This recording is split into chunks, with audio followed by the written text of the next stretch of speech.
The Haunting of Hill House is by far one of the best and scariest Netflix shows out there. So much so that it has seemed to drive fans just as crazy as its characters. We just can't let go of what we just saw, and for good reason. Even though it wrapped up in a pretty neat package, there are a ton of theories about the show out there that just might make you rethink the whole thing. And be careful, there are spoilers ahead. Before you throw the kids and the dog in your car and flee for fear of your house trying to eat your soul, take a second to subscribe to our channel and keep up with the latest content from Screen Rant.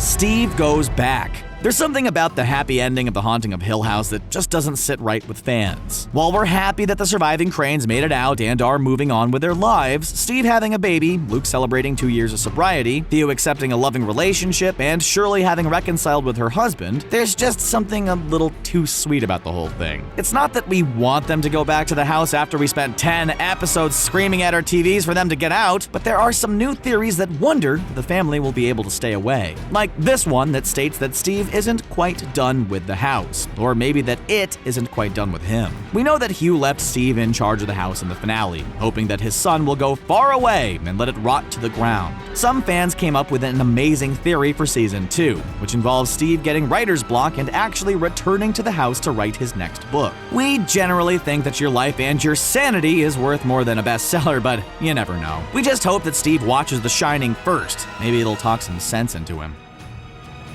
The house isn't done. So just to recap a little bit of the plot. We know the house had taken over Olivia's mind so much to the point where she was convinced she needed to murder her children in order to save them from the outside world, giving her visions of young Luke and Nell, asking her some very on-the-nose questions about if she would protect them from poisoning themselves with drugs and falling into depression. Olivia was so out of her mind with fear by this point that even in death she wanted to bring her children back to the house for safekeeping. In the finale, we see Hugh sacrifice himself to save Luke and rejoin Nell and Olivia in the Red Room. But one theory wonders if Olivia, and by extension the house, was at all happy with that arrangement, and is actually still out there for the remaining Crane's blood. If you look carefully when Hugh rejoins Nell and Olivia, Nell is genuinely happy to see her father, but Olivia, not so much. Her dead-eyed stare is actually terrifying, and made some fans wonder if Hugh's sacrifice isn't quite the ending she had hoped for. It's an unsatisfied look, one that lends us to believe that she and the house won't be happy until all the Cranes are dead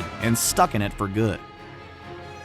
The house isn't evil. The basic idea that we all gathered from watching The Haunting of Hill House is that the true villain of the story is the house itself, that it is evil and somehow gets into the minds of those who inhabit it, feeding on them and trapping their souls for eternity. But some believe a little differently, that it's not the house itself that's evil, but what it contains. Fans have theorized that the house itself is inanimate, but the plethora of creepy spirits that live inside are the ones doing the evil. The house itself is actually a barrier or some kind of container for these particularly sassy spirits to keep them trapped and away from the rest of the world. Hank's house? But wait, so what about Hugh's plan to let the house rot to the ground? Well, this theory goes on to suggest that when the house does eventually crumble, all of these evil ghosts will fly free. This theory isn't perfect, however, because a lot of the spirits we encounter aren't actually all that bad, like the kindly if gross-looking older woman and poor Abigail. So maybe it's a mix of evil and non-evil ghosts, which still means that we don't want that basement guy who attacked Luke or Poppy Hill roaming free after the house rots.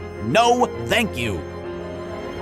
The mold. There's been a ton of speculation about the role that the mold plays in the grand scheme of things, other than being another extremely gross and uncomfortable reason for the family to just get the heck out of there and never look back. But the creators of this show are clearly too smart and detail-oriented to just let the mold be mold, so one theory has arisen that just might explain it further. Some fans have gone so far as to wonder if the mold is actually some sort of ages-old parasitic life form, and that the house is actually just a vessel for it. This parasite simply needs to feed, and does so by drawing people into its trap, the house, so it can eat them for breakfast. But instead of slowly breaking down the bodies of its victims, it breaks down their minds, weakening them over time until they're driven completely insane. That's why even if all the spirits in the house aren't evil per se, they are all definitely in a compromised mental state, or totally out of it like Poppy and Olivia. It also kind of explains why the family keeps seeing ghosts even after they've moved out. They've breathed in and ingested enough of the parasite to stay infected by it, and continue to be drawn back to it.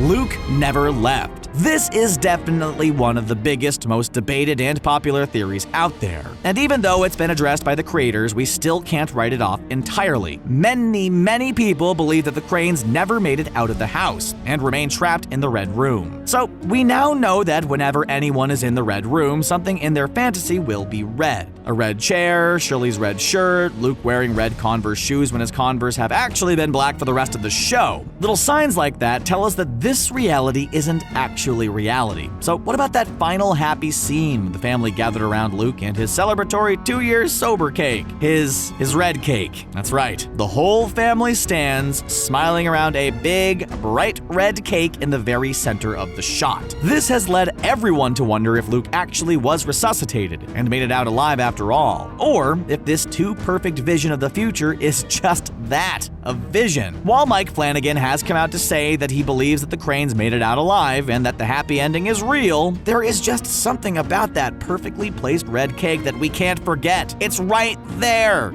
and it's so red.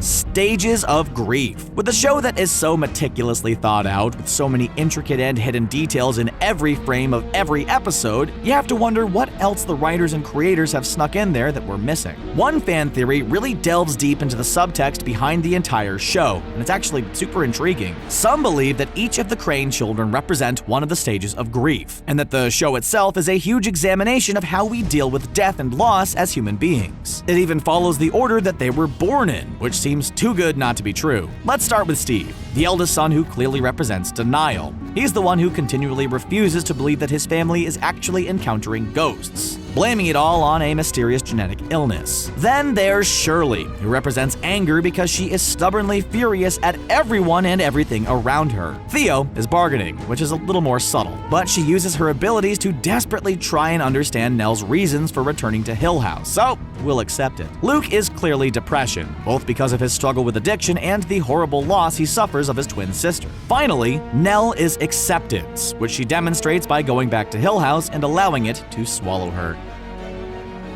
Mold sickness. This theory leaves the paranormal aside and goes straight for a scientific explanation for the entire thing. And the questions and answers both lie in the black mold. While we talked about the theory that the mold is actually an ancient parasitic life form, this one assumes that it is exactly what it looks like: mold. Black mold poisoning has been known to cause all sorts of symptoms in humans who have been exposed to it for too long, such as dizziness, confusion, and hallucinations. So what if the house was so overrun with this incredibly toxic black mold, and the family was unaware for so long that they all simply became poisoned by it and are driven insane? This could also explain why the Dudleys can also see Abigail and some other paranormal goings-on, because even though they don't stay the night, they've been poisoned by the mold as well. But what about all the seemingly scary happenings, like the freak hailstorm or the fact that they see ghosts outside of the house? Well, maybe there isn't actually any mystery in it at all. Maybe it was just a crazy storm. Maybe the ghosts that they see are just lingering psychological damage from the poisoning. But because of their shared infections, the Cranes all hallucinate that things are scarier than they actually are.